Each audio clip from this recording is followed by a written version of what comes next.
Welcome to the Rick Dollar Show podcast. Here's a guy who thought those voices in his head sounded familiar.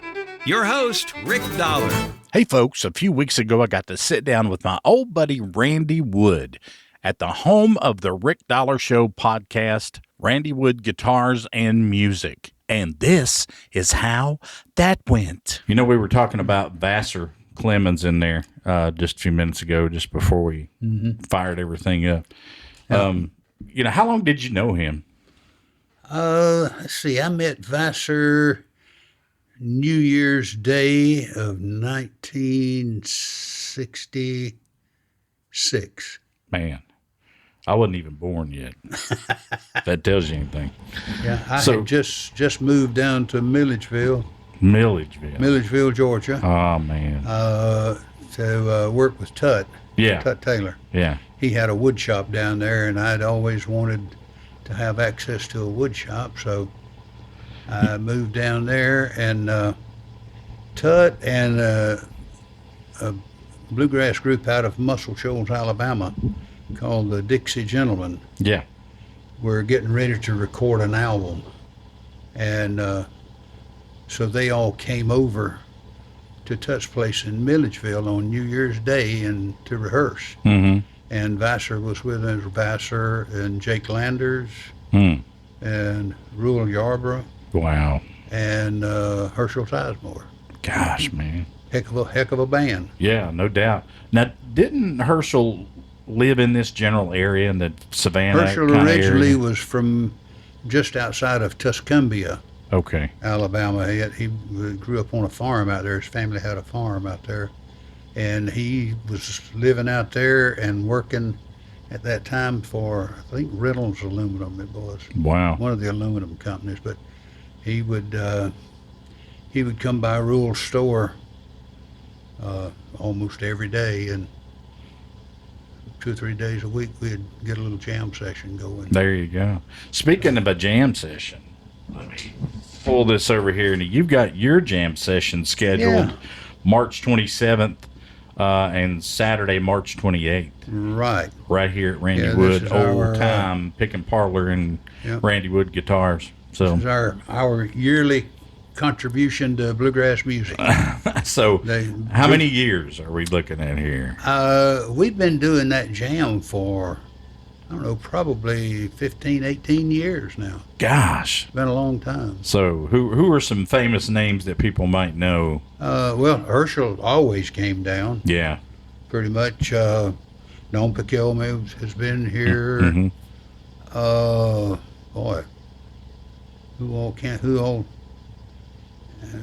things like this. My memory doesn't serve me very well. Don't feel bad. For that. Brian Ulrich usually comes down. Mm-hmm. Can't even think of it. Dick Smith always came down. Unfortunately, he's gone now. A lot of the people that used to be here every year have unfortunately passed away. And yeah, just the usual suspects, the just friends. The crowds are getting smaller. Yeah, I tell you. But we're looking for a new crop of pickers coming in this year. We've got several newbies coming in, so that'll be good. Should be a good weekend. Well, there's a lot of people that, when I talk about you just off the cuff to somebody, they'll say, "Oh yeah, well, do you ever go down to Randy Wood's?" I was talking to a lady the other day. I don't even know why I was talking to her in a store somewhere, and she said, "What's your last name?" And I told her, and she said, "Don't you have a radio show?" I said, "Yeah." She said, "Well, why don't you ever go down to Randy Wood's?" I said, "I do." I go there until he tells me I need to go home. we try to stay pretty low key. Yeah. Evidently, we don't mean that, but yeah, exactly. It evidently turns out that way. I tell people, kind of tongue in cheek, but it's a lot of truth in it. Mm-hmm. You could ask people in the subdivision directly behind me where to find me, and they wouldn't have a clue. But you could stop almost anybody on the streets of of Tokyo, Japan. Yeah. And they would tell you exactly where I was. I know exactly where he's at. Yeah. Okay. So it's kind of funny, but we usually, if somebody doesn't know where we're at, then I say, well, do you know where Flacco's Tacos are? Exactly. And everybody knows where that is. Everybody knows where that place is. Yeah. Oh my God. I'm gonna tell you, that's the best Mexican food I've had Mexican food all over the country, but good Lord. I mean, they do put out some really good food, and it's authentic Mexican food. Yeah, it's the best nachos I've ever had in my life. Yeah, and they're great people too. Oh, they are, man, and they are really concerned if you like what they made for you. Oh, you know, a lot of these guys don't do that these days. Yeah. Well, so you've been doing the jam for umpteen years now. Of course, if people have been under a rock for the last 25, 30, 40, 50 years. You also were pretty well known in Nashville for a long time, Yeah, we had a place up there for about 9 years. Wow. We opened up a little store called GTR in January of 1970. Yeah. And that GTR was a short or abbreviation for guitar, but it also stood for George, Tut, and Randy. There you go. And worked there for a little over a year, and then Tut and myself and a guy named Grant Boatwright moved down to 2nd Avenue and opened a place called the Old Time Picking Parlor. Yeah, man. And that's, of course, I guess that's where the name comes for the picking parlor here, right? Yeah, that's where it came from. We copyrighted the name, although almost immediately everybody started using it. But we did copyright the name. Yeah. And it was a combination music store, vintage store, repair shop. And I also put in a 200-seat nightclub there. Wow. And we specialized in bluegrass music. There you go. And just about everybody played there at one time or another. Jim and Jesse played there. Bill played there, but not as Bill Monroe. He just would get up from time to time and play some. But, the Whites were a regular diet there. They were great people, Buck and Cheryl and Sharon. Yeah. Really some good times. Yeah, we were talking about Mr. Buchanan that passed away, this week. Jim played there several times. Yeah. Now, who was he with when he played there?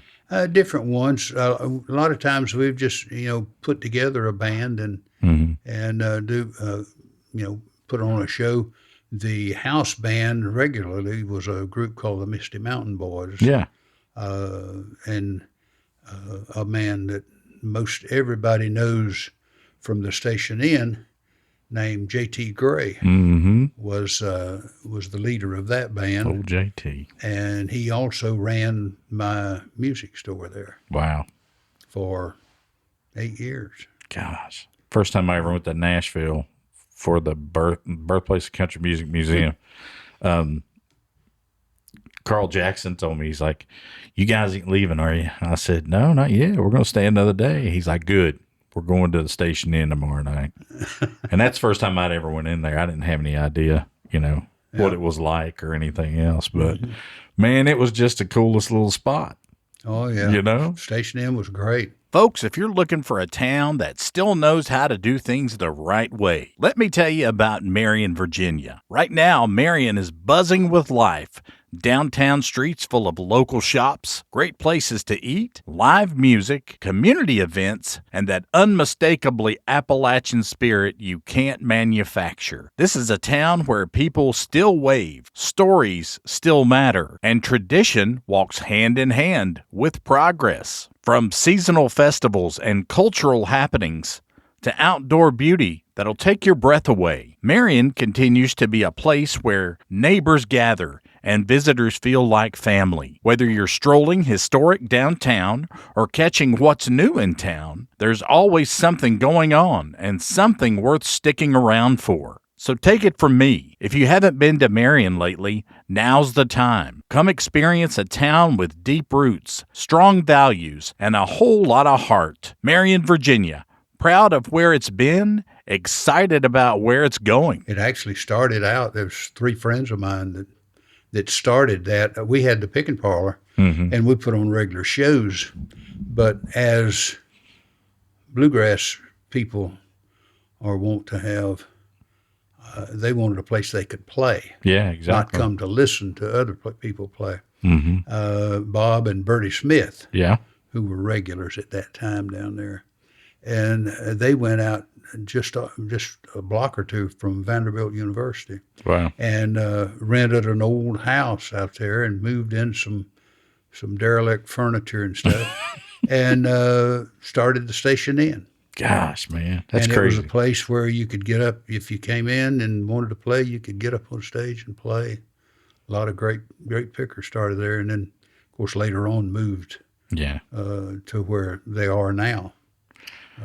Well, you're mostly known for, being a luthier, being a good luthier. Yeah. Not even good. Let's just go past that. Yeah. You've done it so many years that you know exactly what's going to sound right and what's not going to sound right. We were sitting in the shop there a minute ago, and gentleman kept bringing in different types of wood, and I was just amazed. He'd say, well, "What is this? This is I know what this is," and I've looked at them for a lot of years. Yeah, exactly. I also know where the bodies are buried. Yeah, we'll cut that part out.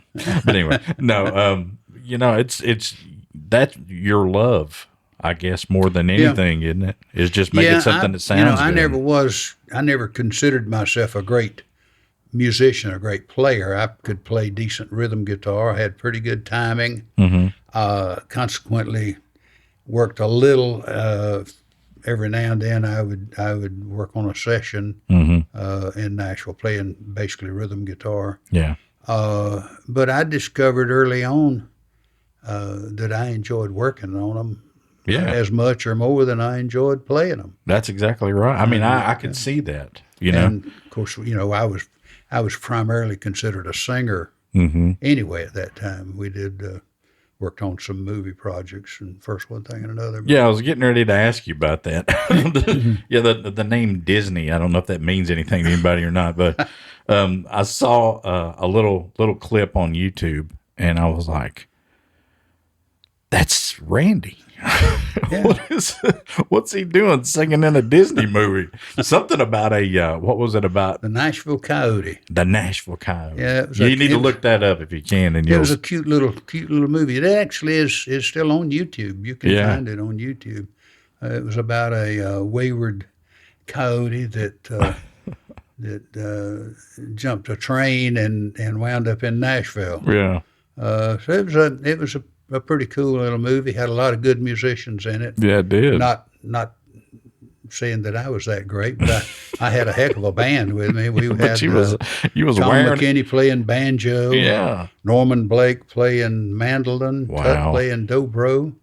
Vassar playing fiddle. So we had a good tight band there. Every time you played, though, I'm sure you had a set up deal. You only had to make like 1 or 2 phone calls. Hey, why don't you come over and play with us tonight? And it would be like a room full of legends. Yeah. Well, that happened some. Norman and I actually moved to town about the same time. I helped Norman move when he moved.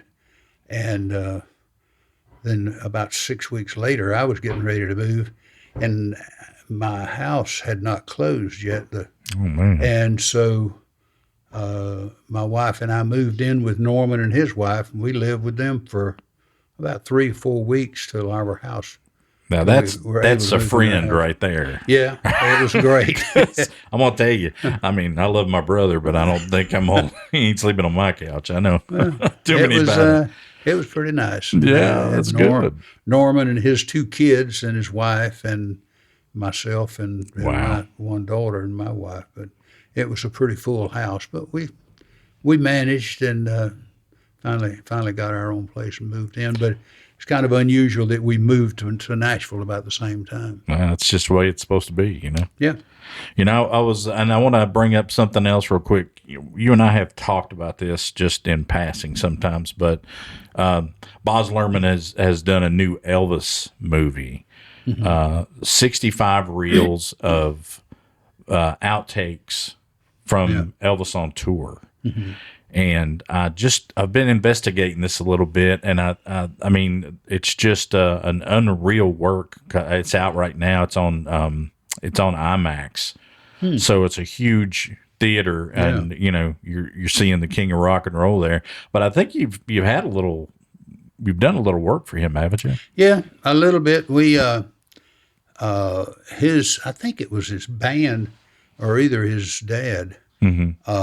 Bought a Gibson guitar for him for I believe it was his birthday. I'm not sure.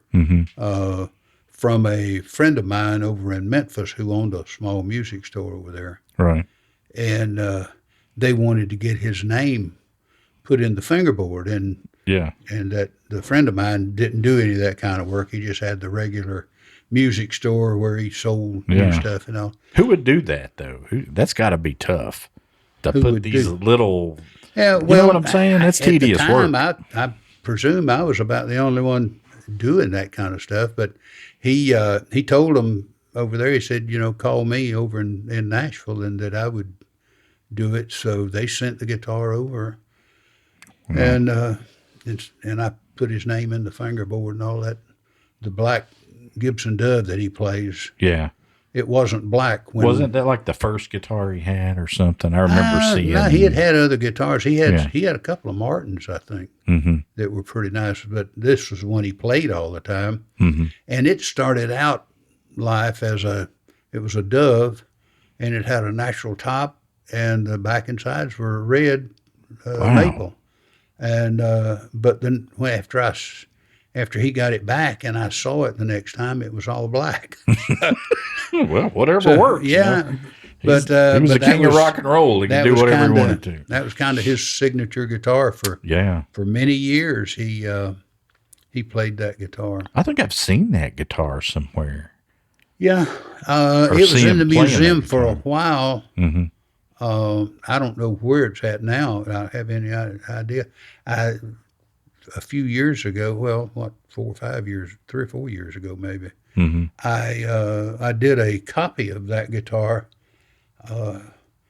for, I guess he was considered by many the top Elvis impersonator in Las Vegas.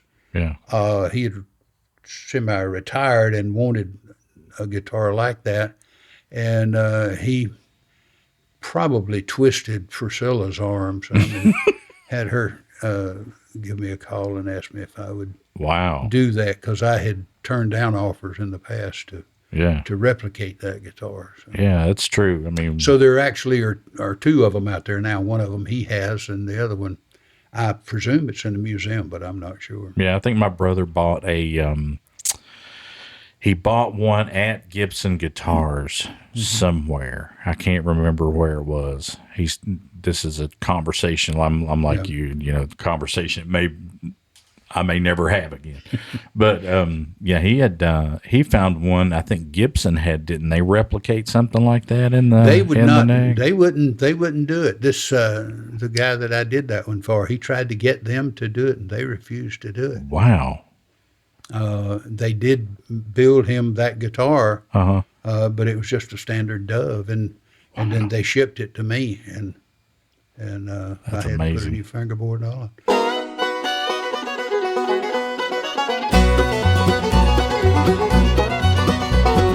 Down in Hopeless Holler, they're putting on a show. Gonna be a big time, and everybody go.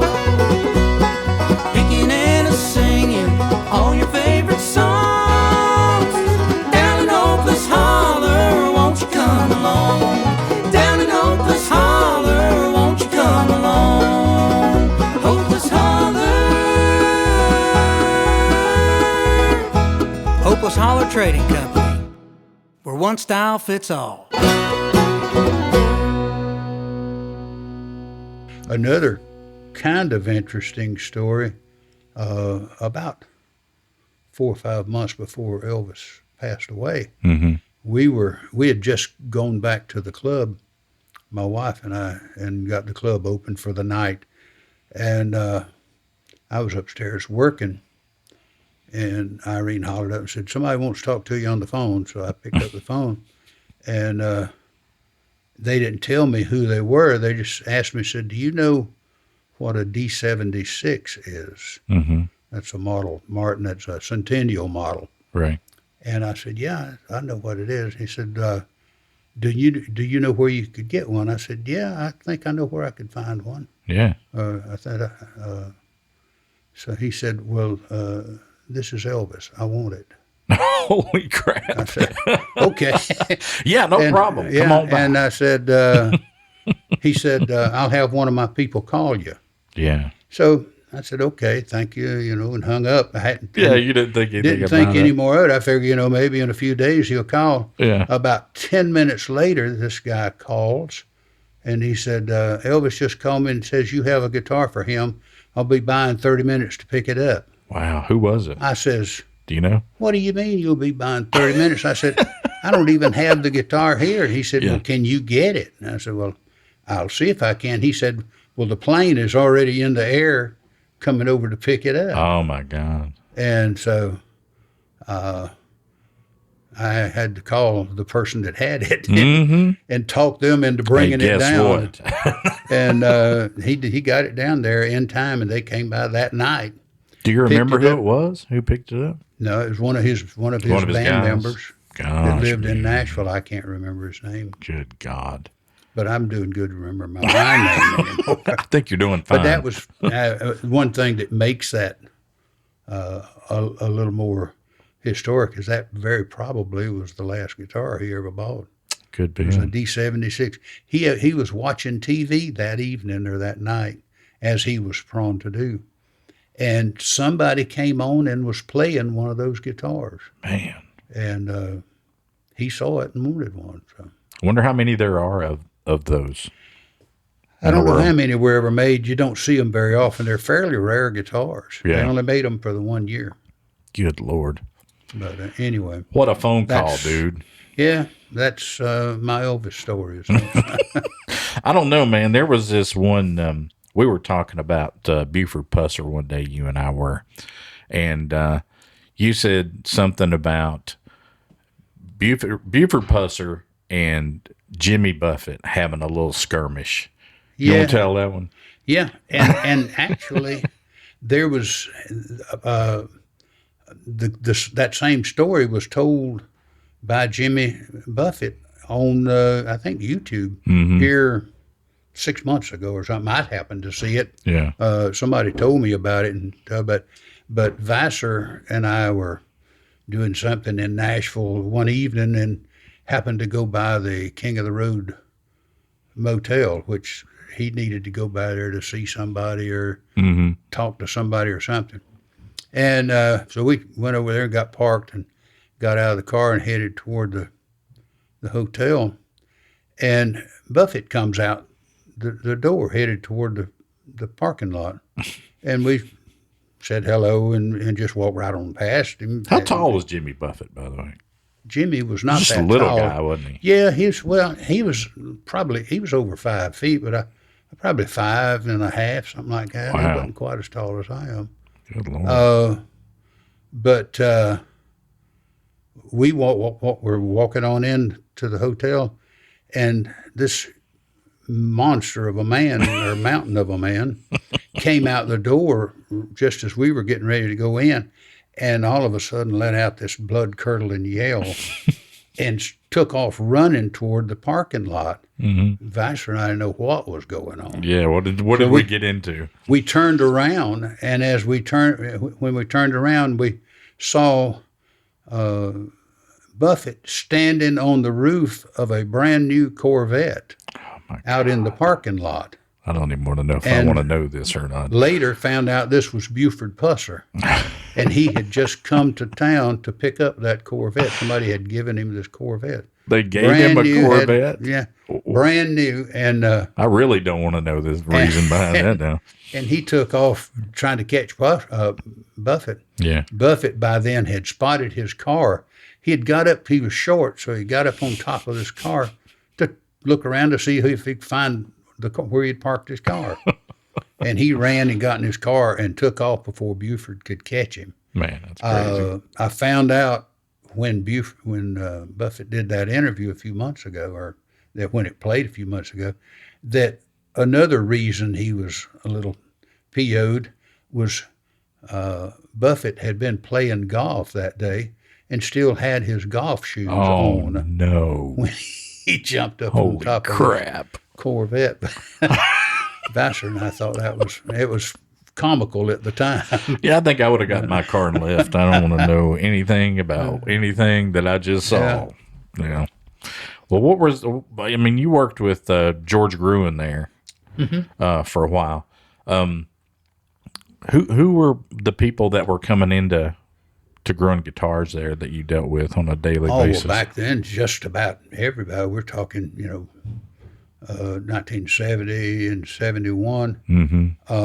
And as far as I know, we were probably the first vintage instrument shop in the country, or one of the first at least.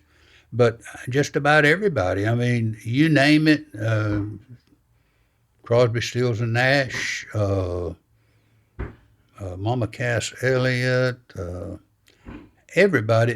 One of the things was our store, the back of our store and the back of the old Ryman Auditorium were only about 30 yards apart. Dang, man. So if they were playing the Ryman and needed something done real quick. Well, it wasn't even that. The Cash show, they did a show every week. And they started rehearsals on Mondays.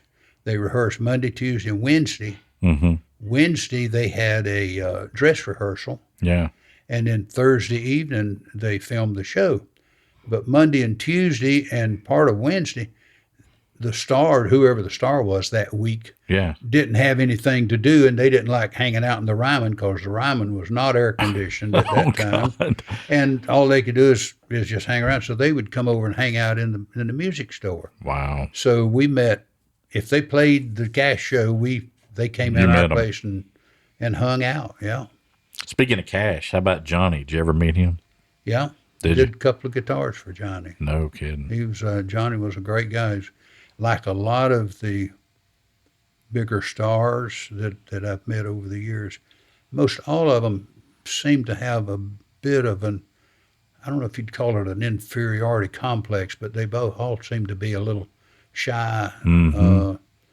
And that's one of the reasons a lot of them don't like to give interviews. And exactly. Like if it's just around like you and I sitting around talking, that's fine. But as soon as if they're meeting a stranger or something like that, they're a little hesitant to open up. Hey, if you love real music played by real musicians, it's time you experience a night at Randy Wood's Old Time Pickin' Parlor in Bloomingdale, Georgia. This legendary listening room is where world-class pickers, bluegrass greats, Americana artists, singer-songwriters, and roots musicians take the stage to play the music the way it was meant to be heard, up close, personal, and full of soul. No big arena distractions here, just great sound, great people, and unforgettable live performances in one of the most respected acoustic venues anywhere. Whether it's blazing banjo,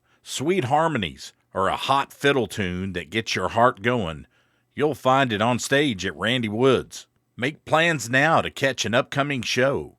Bring some friends and be part of the music tradition that keeps on living. Randy Wood's Old Time Pickin' Parlor, Bloomingdale, Georgia, where the music never gets old. Check upcoming performances and ticket info online, and we'll see you at the Pickin' Parlor. I met Bill Anderson one time and got to interview him, and he was the exact same way. Yeah. He was really trying to be boisterous and laughing a lot and all this stuff. But the whole time in my head, I was thinking, you don't have anything to worry about, man. I mean, you've already, cut your teeth on anything and everything that you could ever want to do. Yeah, And we used to share the same dressing room at the old Ryman. Oh, really? Of course, everybody shared that dressing room. Yeah, exactly. Had to do what you had to do. There was only one dressing room. So it's always had church pews in it, right? Yeah, the old Ryman did. Yeah, that's what I thought. What do you think about how not just country music artists, but I mean a lot of rock and roll artists? I mean, I think I was interviewing Molly Tuttle. I hate to keep coming back to this, but she did a show there with Ringo Starr.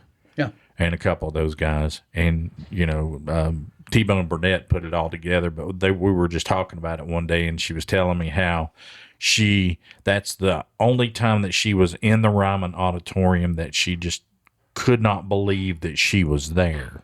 Yeah. Because she was looking down at the microphone, and the other guy singing was Ringo Starr. Mm-hmm. And I mean, I can only imagine what that's like, having those guys come in the shop, and say, "Hey, where's Randy at?" And they all know who you are because they know what you do for a living, Well, the Ryman was a special, and still is a special place. And I don't know at the times that I've been in there. And I don't care if you go in there 1,000 times. It still has a mystique, I guess. Yeah, that feeling about to it. Yeah, it's just you can actually almost feel the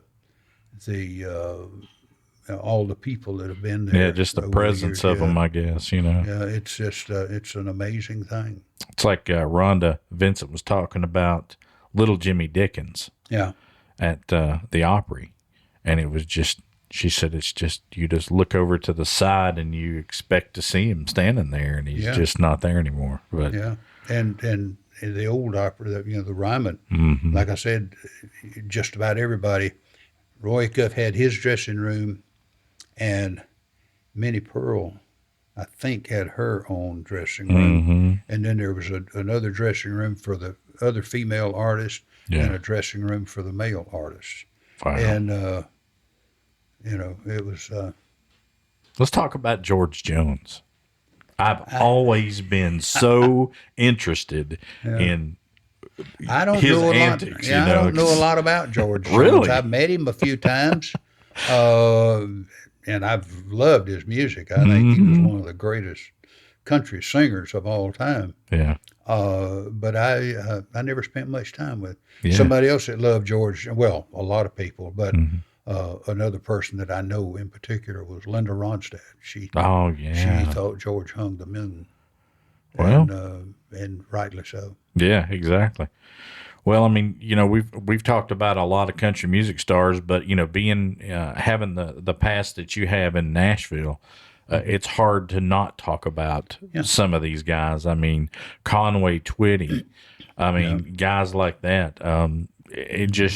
It's shocking sometimes. I saw a video the other night of Emmylou Harris, Molly Tuttle, and I can't remember who else it was. Anyway, it was the it was the 25th anniversary. Oh Brother, Where Art Thou? What was her name that played on Oh Brother, Where Art Thou? Yeah, the other girl singer. Oh, it's Alison Krauss. No, it wasn't. This was no, but those were the three that were there. Yeah, but I was shocked. They were pulling that stuff out, man, and just wearing it out. So, and Billy Strings was there with, Dan Tominski, doing Old Death. Yeah. And,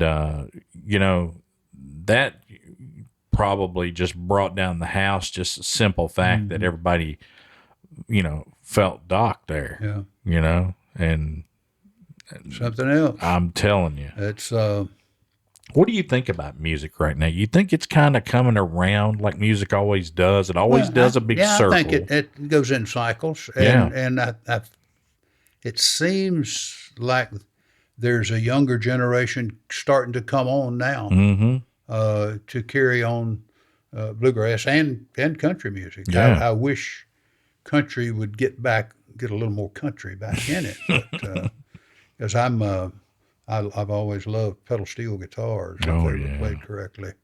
Dobros. Yeah. Shot Jackson was one of my closest friends and one of my great musicians as far as I'm concerned. But what's your favorite artist that you've got to see play at the Ryman or gotten acquainted with? Somebody that's just made a mark on you. Yeah, there's so many of them. I know. I don't see how you're still just sitting here. Probably one of them would be Hank Jr. Really? Yeah. What did he do that? And Charlie Daniels. I mean, those two, and they're completely opposite. But, they are. Yeah. They are. But Hank, the first time I met Hank, I think he was 17, and he drove down to Muscle Shoals. I'd never talked to him, heard of him or anything. He just popped in the store one day in Muscle Shoals, and he'd heard that we repaired instruments, and he had 5 or 6 instruments in his car he wanted fixed. Dang. And from then on, about every 5 or 6 weeks, he would show up with a car full of instruments. Well, what did you think about Steve Earle walking in the building over here? I've seen that legendary picture of you and Steve Earle, and I'm thinking, what was that like? Steve comes from another planet almost.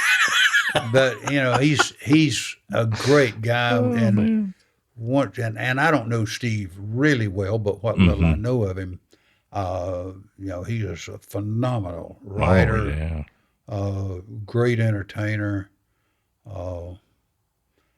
He's what can you say? He's Steve Earle. I mean, he is. He's definitely not trying to be anybody else. No. I mean, it just shocks me. To me, he has some of the same, seems like, influences of another great songwriter, Townes Van Zandt. I was just thinking about him, and I was wondering in my head, wonder if he's ever met this or got the chance to meet him. I think they knew each other to some extent. I knew Townes fairly well, better than I knew Steve. But both of them used to come to the picking parlor there. Good Lord! And Townes would play there occasionally. Steve played there a couple of times, but in his early days, he's real early. Back then, just trying to get started. Yeah, man, his songwriting skills, I think, are what put him where he needed to be, or send him in the right direction. Wonder where he got that. You know, have to be that comes from somewhere on high. Other than us sitting here. Man, I tell you what, you get some people in here, man. I mean, what my biggest thing is I hate coming in this door and you saying, "Oh, hey, man, you missed it." Well, and then when you say that, I'm thinking, shit, who was it? I wonder. Well, can't help that, I don't know. I never know when somebody's coming in or when they're leaving. They just show up, don't they? Yeah. Oh gosh, man. That's what keeps life so interesting. It does, don't it? Yeah. Well, Randy, thank you, buddy, for sitting down talking to us today, sharing some of your stories with a lot of these people that would have never heard these stories. Is the big thing, Check out the Rick Dollar Show on Facebook, Instagram, X, and TikTok at the Rick Dollar Show. To see more great content, check out the Rick Dollar Show on YouTube. The Rick Dollar Show. This has been the Rick Dollar Show podcast. The Rick Dollar Show podcast is produced by Radio Dog Productions. Theme music is written and performed by Jeremy Garrett at garrettgrass.com. The Rick Dollar Show podcast cannot be reproduced or rebroadcast without express written consent from Radio Dog Productions. I'm Kent Jones, and this has been a Radio Dog production.